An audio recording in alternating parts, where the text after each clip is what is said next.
नबील भाई नया स्टॉक आपके पास आ गया है? जी अल्हम्दुलिल्लाह आज नया स्टॉक है। नया स्टॉक आ गया, तमाम वैरायटी आपके पास है अल्हम्दुलिल्लाह और आप ज़्यादातर है। बेहतरीन रेट देंगे अभी जी जी इंशाल्लाह तो। ताला हर कस्टमर को अच्छा रेट देंगे। बिल्कुल, अभी हम कराची की तमाम मोबाइल मार्केटों में जो है आपका ऐड अभी दे देते हैं कॉन्टेक्ट नंबर के साथ।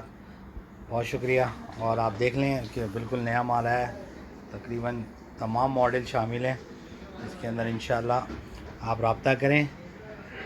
Mobile market Abdullah Haroon road, Shahjahan electronic market, second floor. अस्सलाम वालेकुम वीवर्स, और आप देख रहे हैं कि नया स्टॉक हमारे पास आ चुका है बैटरियों का, और तमाम मॉडल की बैटरियां जो है वो वाफिर मिकदार में आ गई हैं और आपको इंशाल्लाह अच्छे रेट देंगे इसके ऊपर। और आपको पता है हमारे रेट और हमारे माल के बारे में, तो हम आपको बता देंगे sir iPhone x, iPhone x max और आईफोन 11, ओप्पो, वीवो, सैमसंग, तमाम बैटरियाँ जो है वाफिर मिकदार में हमारे पास नया माल आ गया है। तो अल्हम्दुलिल्लाह चाइना का फर्स्ट कॉपी माल है, हार्ड कॉपी, और इंशाल्लाह आपको कोई कंप्लेन नहीं मिलेगी।